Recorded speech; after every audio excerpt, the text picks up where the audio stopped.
ओम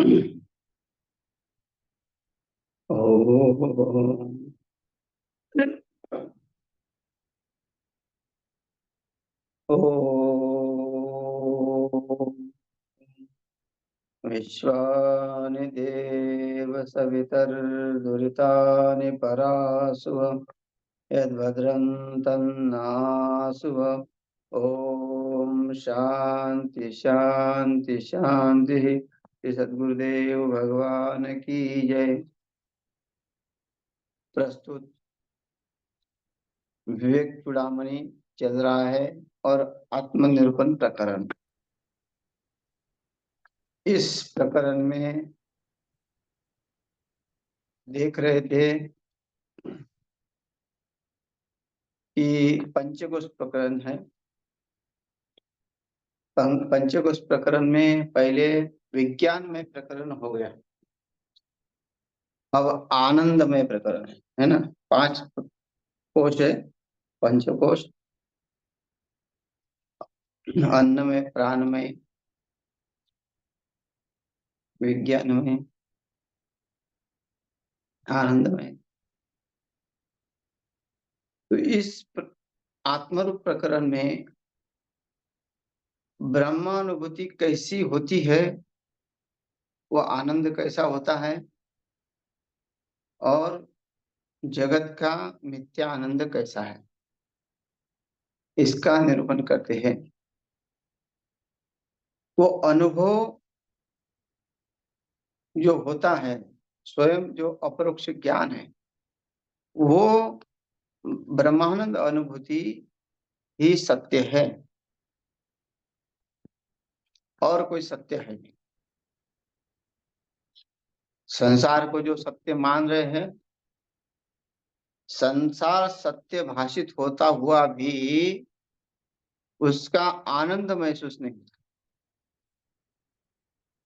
आनंद क्षण क्षण उसका बदलता रहता है।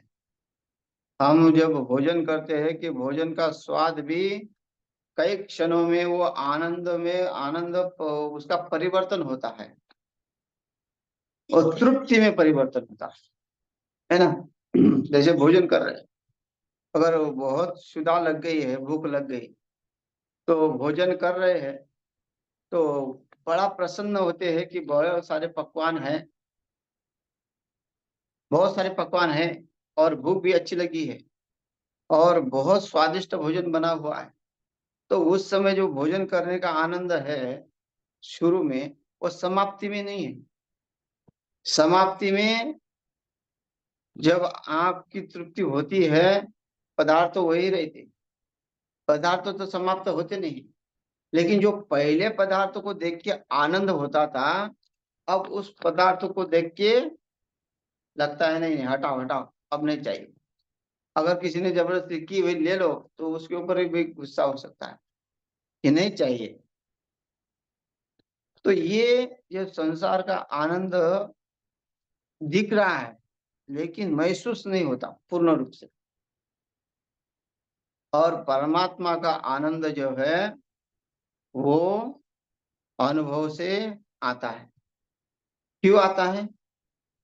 क्योंकि परमात्मा में शुद्धता है, वो विशुद्ध है, वो अनंत है और वो सत्य है। और सत्य अनंत होने से उसका आनंद कभी समाप्त नहीं होता।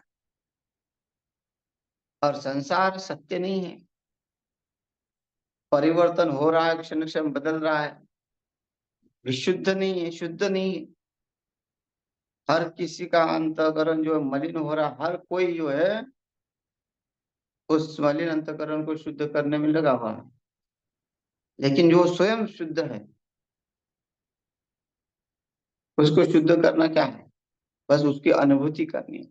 लोग बोलते हैं मन पवित्र होना चाहिए, मन पवित्र करने के लिए, लेकिन मन से कोई संबंध है नहीं, वो पूर्ण रूप से शुद्ध ही है।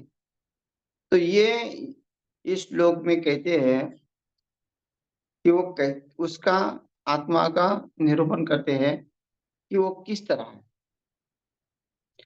सत्यम ज्ञानम अनंतम ब्रह्म विशुद्धं परं स्वतः सिद्धं नित्यानंदेक रसं प्रत्यक अभिन्न निरंतरम जयति। यहाँ सत्य कहा मतलब जिसका अस्तित्व है, और ज्ञानम अनंत, उसका ज्ञान अनंत है। उसका ज्ञान, यहाँ ज्ञान, ज्ञानम अनंत का अर्थ क्या है कि उसका वर्णन करते करते श्रुतियां भी पूर्ण रूप से उसका निरूपण न कर पाई, इसलिए उसको ज्ञानम अनंत कहा। हम उसकी, उसने जो ये सृष्टि रचाई है, पहले उस सृष्टि के बारे में ही नहीं जान पा रहे हैं बराबर। इस सृष्टि में ये एक तो धरती है, लेकिन अनंत ब्रह्मांड जो हमको आकाश में दिख रहे हैं, तो उस ब्रह्मांड के बारे में हम कुछ नहीं जानते। जैसी सृष्टि उसने रचाई है, वैसे ही ब्रह्मांड भी उसने ही रचाई ना। संत तुकाराम महाराज कहते अनंत ब्रह्मांड उदरी, तो हाँ बालक नंदा घरी, जिसके उदर में अनंत ब्रह्मांड है वही नंद बाबा के यहाँ आए हुए हैं। तो ऐसे अनंत ज्ञान वाला, जिसको कोई जान नहीं सकता, भगवान श्री कृष्ण देखो, जब जन्म अवतारित हुए तो माता पिता भी नहीं जान पाए। 8 साल की मूर्ति, 8 साल की जो है चतुर्भुज जो है रूप में, बालक रूप में वो अवतीर्ण हुए, और फिर और शिशु बालक बन गए, और उनके माता पिता को और भ्रांति हो गई कि ये हमारा बालक है ना। अयोनि संभव नहीं कोई समीर नाम है, तो स्वामी प्रकट आला बोलते भगवान तो उधर से प्रकट नहीं हुई, वो चतुर्भुज रूप में प्रकट हो गए उनके सामने, उनको दर्शन दिया, फिर उनके बालक बन गए। अच्छा, वो जन्मदाता जो मानते हैं वो उनको समझ नहीं पाए, उनके साथ रहने वाले। अच्छा, अर्जुन उनके साथ रहे, अर्जुन को भी नहीं समझ पाया। अर्जुन की भ्रांति रही लास्ट तक, जब तक परमात्मा अपने परम धाम को नहीं जाते हैं तब तक भ्रांति थी कि मैं करता था। लेकिन जब अर्जुन को भिल्लों ने पकड़ के बांध दिया और उसका अपमान किया और निशस्त्र करके उसको छोड़ दिया, जीवन दान दिया, तब उसको बड़ा पश्चाताप हुआ कि इतना बड़ा मैं महाभारत जैसा युद्ध लड़ा और साधारण भिल्लों से मैं हार गया। और जब परमात्मा चले गए तब उसको उनकी अनुभूति आई कि जब परमात्मा साथ थे तभी ये सब कुछ हो पाया। तो भगवान को, जो भगवान का जो ज्ञान है वो अनंत है, हम उसको नहीं समझ पाएंगे। तुरंत हमारी बुद्धि में माया का आवरण आ जाएगा, भ्रांति आ जाएगी। अच्छा, यहाँ के जो भगवान ने अवतार लिया, वो जिनके घर में लिया उनको नहीं समझ पाया। कौन सा नहीं समझ पाया? यहाँ के छोड़ेंगे, स्वर्ग आदि देवता को नहीं समझ पाए, स्वर्ग आदि देवता भी उनको नहीं समझ पाए। इंद्र उनकी परीक्षा लेने आ गए, ब्रह्मा उनकी परीक्षा लेने आ गया। ब्रह्मा भी देख रहा है कि जो विशुद्ध ज्ञान वाला है, जो पवित्र अपवित्र का विधान करने वाला है, वो इस गोकुल में अवतरित हुआ और वही वेदों के विरुद्ध हो रहा है, वही किसी बात का ध्यान नहीं रख रहा है। साधारण ग्वाल बालकों के साथ बैठ के उठ के भोजन ग्रहण कर रहे, उनका झूठा खा रहे, और ब्रह्मा की बुद्धि भ्रमित हो गई, और ब्रह्मा ने भी उनकी परीक्षा लेने के लिए सोच लिया, परीक्षा ली। तो ये कहने का तात्पर्य यह है कि परमात्मा को हम नहीं जान पा सकते। अनंत, उसका ज्ञान कैसा है? अनंत है, सत्य है और अनंत है। इसलिए विदेही मुक्त जो होता है, जीवन मुक्त होता है, वो भी ज्ञानम अनंत सत्यम ब्रह्म, उसकी भी स्थिति वैसी होती है। हम तत्वदर्शी महात्मा को जान नहीं सकते, उसकी स्थिति को नहीं जान सकते कि रहते हुए भी, संसार में रहते हुए भी वो कैसा अलिप्त है। पद्म पत्र एवं मसा, कमल कीचड़ में रहते हुए भी कीचड़ का स्पर्श नहीं होने देता, कीचड़ में रहता। वैसे जीवन मुक्त जिस ज्ञान को, अपरोक्ष ज्ञान को प्राप्त हो गया, जिसने आत्मा अनुभूति कर रखी है, वो भी हम जान नहीं पाएंगे, हमारी बुद्धि भी उसमें भ्रमित हो जाएगी। संत ज्ञानेश्वर महाराज ने अवतार लिया, बचपन से ही उनके जीवन में चमत्कार है। उनको कोई जरूरत नहीं थी कि शुद्ध पत्र का, उनके पिताजी सन्यासी थे, फिर अ, उन्होंने शादी की, उसके बाद ये चारों भाई हुए, और उनके जीवन में उन्होंने बचपन में ही, जब वो शुद्धि पत्र मांगने गए पैठन में, तब ब्राह्मणों ने कहा तुमको शुद्धि पत्र नहीं मिल सकता, तुम सन्यासी के पुत्र हो। तब जब उन्होंने कहा कि ज्ञान का अधिकार सबको है, और उस ज्ञान को पाना सबका अधिकार है, तो वो ब्राह्मण सोच रहे कि हमको ज्ञान सिखा रहा है, तो सबका है तो सब एक जैसे है। बोले हाँ, सब एक जैसे है। और उस समय कहा कि वो भैंसा भी तुम्हारे जैसा है? बोले हाँ, हमारे जैसा है। तुम बोलोगे तो वो भी बोलेगा? बोले हाँ, वो भी बोलेगा। तो उसके मस्तक पर हाथ रख दिया, वो भी वेद बोलने लगा, ओम अग्नि मिणे पुरोहित में स्वदेव। तो ये तब अनुभूति आई कि ये साधारण बालक नहीं है। जो जीवन मुक्त की स्थिति होती है वो साधारण नहीं होती है। उस समय बालकपन में उनकी प्रतीति आने के बाद भी उनके कुछ विरुद्ध ही रहे। जो चांगदेव महाराज के जो शिष्य रहे, चले रहे, वो उनके विरुद्ध ही रहे। वो अपने गुरु को श्रेष्ठ मानते थे, इनको बोलते थे कि चमत्कार करने वाला है, तो उनको वो पहचान नहीं पाए। तो ये जीवन मुक्त महात्मा जो होते हैं, हम उनको भी नहीं पहचान पाते। क्यों? क्योंकि उनका ज्ञान अनंत है, उनको समझना, हम उनका वर्णन करेंगे लेकिन हमारी बुद्धि उतना नहीं चलेगी। अगर हमारे दृष्टि में कुछ भ्रम आ गया उनके प्रति, तो हम उनको लांछन भी लगा सकते हैं, है ना। आजकल लोग गुरु भी कहलाते हैं और गुरु के ऊपर लांछन भी लगाते हैं, और हमेशा भ्रम में रहते हैं। पहले तो गुरु करते हैं किसी के कहने पे, और बाद में गुरु की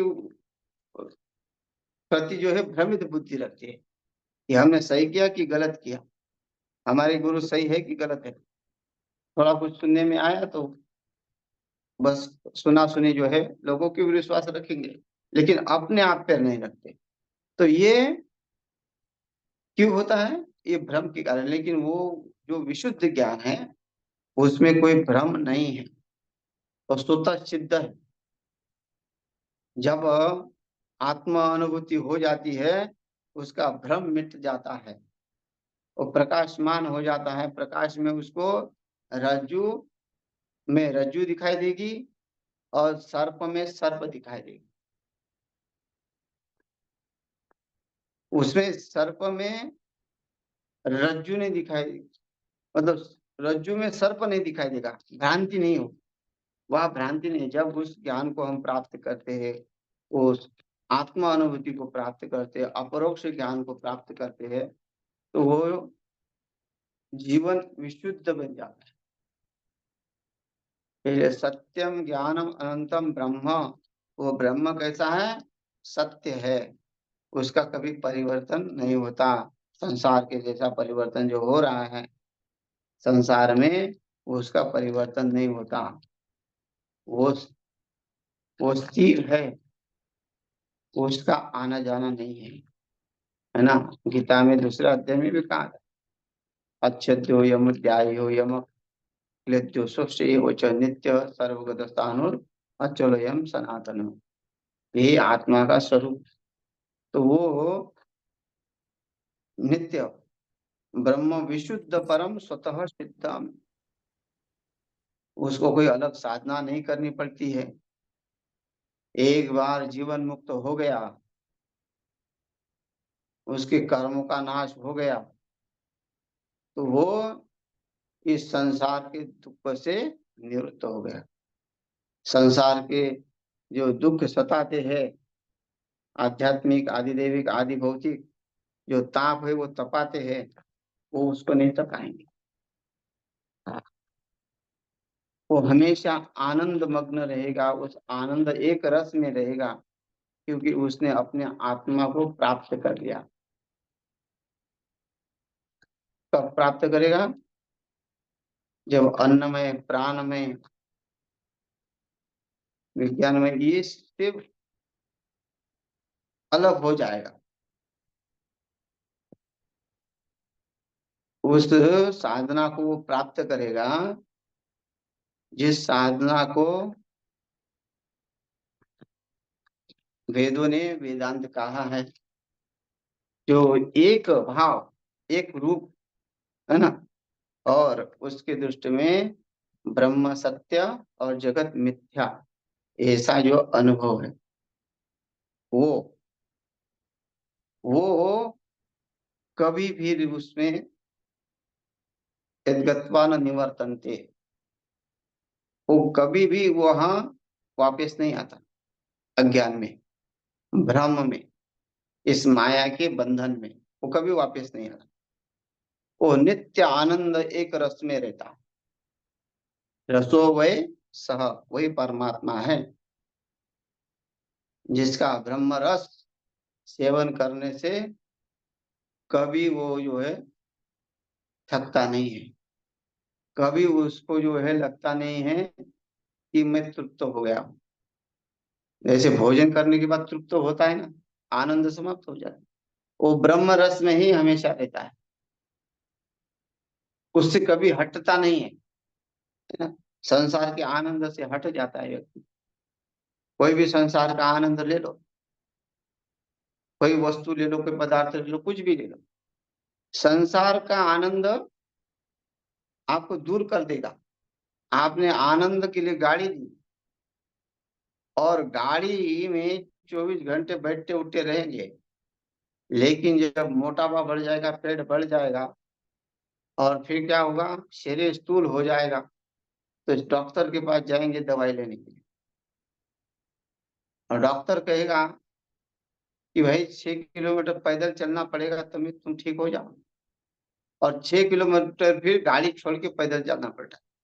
पहले पैदल थे, सुख के लिए गाड़ी दिया, लेकिन अब वही सुख के लिए पैदल चलना पड़ता। तो हमारा जो सुख है संसार का, वो तृप्ति देने वाला नहीं है। वो बाद में दुख, सुख का परिवर्तन दुख में है और दुख का परिवर्तन सुख में है। लेकिन ब्रह्म रस जो है नित्य आनंद एक रस, नित्य निरंतर उसमें कोई मोटापा घटने का बढ़ने का कोई चांस नहीं है। कोई ऐसे नहीं कि खा खा के डकार आ रहा हो, नहीं। ब्रह्म रस में, नित्य आनंद रस में। और क्यों? क्योंकि वो सबसे अब भिन्न हो गया है। संसार के पदार्थों से प्रत्येक अभिन्न, प्रत्येक अभिन्न निरंतरम जयति। उस संसार से अभिन्न है। अभिन्न का अर्थ तो ये नहीं लेंगे कि सबसे अलग ही रहता है, नहीं। उस अज्ञान से, उस आसक्त से, उस मोह से वो भिन्न हो गया। अब वो मोह किस में है? उस सत्य में। सत्यम ज्ञान अनंत ब्रह्म में, विशुद्ध आत्मा में उसका जो है प्रेम हो गया है, और विशुद्ध आत्मा को उसने प्राप्त कर लिया है। तो वो व्यक्ति वो नित्य अखंड आनंद रूप है। अब उसके जीवन में कोई भी रस उसको आनंद नहीं दे सकता, कोई भी पदार्थ उसको आनंद नहीं दे सकता। तो यहाँ निरंतर सतत जयति, जय जयकार होता है उसका। उसने जीत लिया, अपने आप को जीत लिया। इसलिए आत्म चैतन्य का निर्देश करने वाले अनेक पद उस है, और इस पद में ये सत्यम ज्ञान अनंतम ब्रह्म, इस पद को जो है ये कहते हैं कि उस ब्रह्मानुभूति को जानना ही व्यक्ति का परम कर्तव्य है। ब्रह्म भूतस्तु संसृष्टे विद्वान न वर्तते पुनः विज्ञात विज्ञातव्य मत सम्यक ब्रह्म भिन्नत्व आत्मनः। ब्रह्म रूप हो जाने के बाद कोई भी फिर इस जन्म मरण वाले जगत में वापस नहीं आता। ब्रह्म भूतस्तु संस्कृते, विद्वान लोग जो है इस विशुद्ध ज्ञान को प्राप्त करके, सत्य ज्ञान को प्राप्त कर करके, नित्य आनंद में निवास करके, और सबसे भिन्न हो करके उस आत्मा की अनुभूति करते हैं, जो उसका मूल लक्ष्य है। विद्वानों का मूल लक्ष्य क्या है? विज्ञातव्य मतः सम्यक ब्रह्म, सम्यक प्रकार से उस ब्रह्मानुभूति को प्राप्त करना। तो इसलिए वो ब्रह्म तत्व अनुभूति के लिए अवश्य ही प्रयत्नशील होना चाहिए, कहते हैं। ब्रह्म अनुभूति के लिए प्रयत्नशील होगा, है ना। प्रयत्न क्या है? अभ्यास, निरंतर उस ब्रह्म के लिए कि आत्म शुद्धि कैसी हो, वो ज्ञान कैसा हो। इसलिए हमेशा श्रुतियों का श्रवण, मनन, निधिध्यासन, ये सब शास्त्रों ने बताया है। जब तक ये नहीं होता है तब तक वो अनुभूति नहीं होती, और वो ये सबसे बड़ी अनुभूति है। यहाँ गीता में कहा था ना कि ब्रह्म पद को भी प्राप्त होंगे। ब्रह्म पद भी है, वो भी न्यून है, उसमें भी आयु है ना। 1000, 1 सहस्त्र जो चतुर्युग है वो ब्रह्मा का एक दिन है, और वैसे 1 सहस्त्र चतुर्युगी ब्रह्मा की एक रात्र है। तो ऐसे 100 सहस्त्र जो है ब्रह्मा की आयु। तो ये ब्रह्मा भी सीमित है, उसका भी आनंद नहीं है। ब्रह्म का भी आनंद नहीं, इंद्र भी आनंद नहीं है। 1 सहस्त्र चतुर्युग में स्वर्ग में 14 इंद्र बदलते। तो ऐसे ऐसा जो जीवन वहां तक जाने के बाद भी जीवन वो परिपूर्ण नहीं है। परिपूर्ण जीवन कब होगा? जब आत्मा अनुभूति आएगी। हम संन्यास की ओर बढ़ेंगे। संन्यास का अर्थ है सत्य का न्यास, सत्य को धारण करना। तो इसका जो अनुभूति आएगी वही वो कहते हैं कि उसको प्राप्त करना एकमात्र जीव का लक्ष्य है। तो जगत ब्रह्म ऐक्य का निरूपण यहाँ करते हैं। सदिदं परमाद्वैत्वं स्वस्मादन्यस्य वस्तुनो भवात् न ह्यन्यस्ति किंचित सम्यक परमार्थ तत्वबोध दशायाम।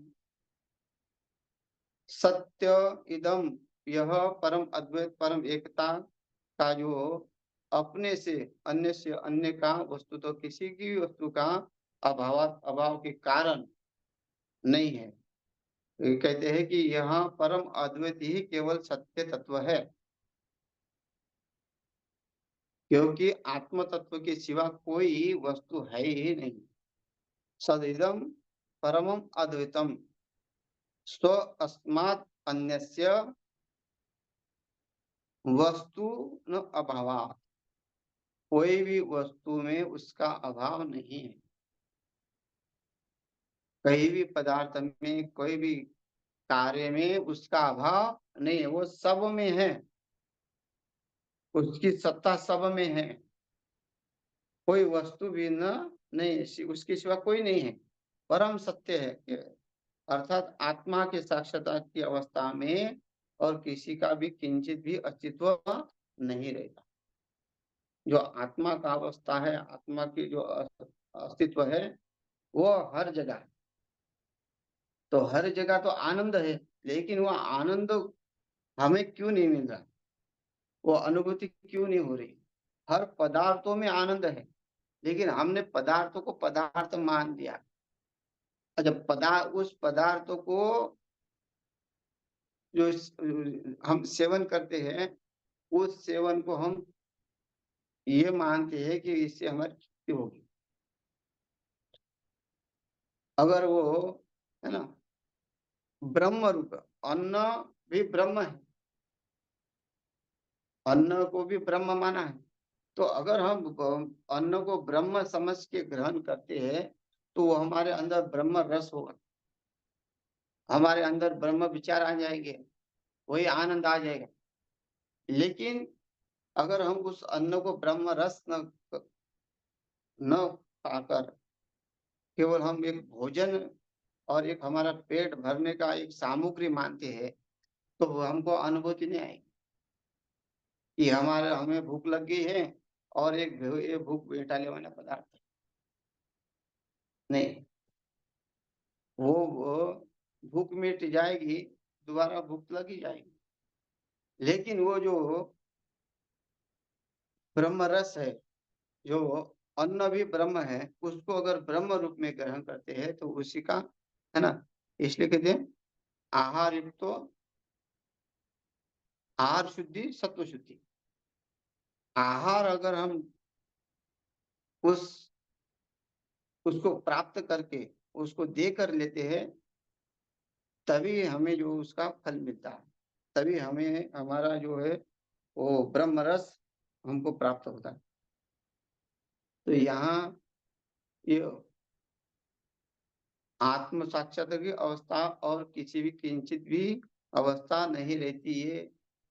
इस श्लोक का कहना है कि जहां भी देखोगे वो शुद्ध ज्ञान स्वरूप, ये सत्य सर्वोच्च है, परम है और वो अद्वैत है। उसमें कोई दूसरापन, कोई अन्यथा कोई नहीं है। वो भोक्ता भोग्य ज्ञाता के जैसे द्वैत की भेद की गुंजाइश भी वहां नहीं है। तो ऐसा ज्ञान जो इदम कहा है, स इदम परम अद्वैतम, जो वो जो ज्ञान है वही है। इदम का अर्थ होता है यही, यही सत्य है, वही अद्वैत ही सत्य है। और उसके सिवा कोई वस्तु है नहीं, अद्वैत के सिवा दूसरा कुछ वस्तु संसार में नहीं है। उस आत्मा का, आत्मा की सत्ता के सिवा और दूसरी कोई सत्ता इसमें नहीं है। यही श्लोक का ये अर्थ है। ब्रह्म और जगत में अगर देखेंगे तो ब्रह्म ही जगत है। ब्रह्म ही जगत है। तो ऐसी अनुभूति जिसको होती है वही आनंद को प्राप्त होता है। तो समय हो गया है, शेष अगली बार देखते हैं। हरि ओम।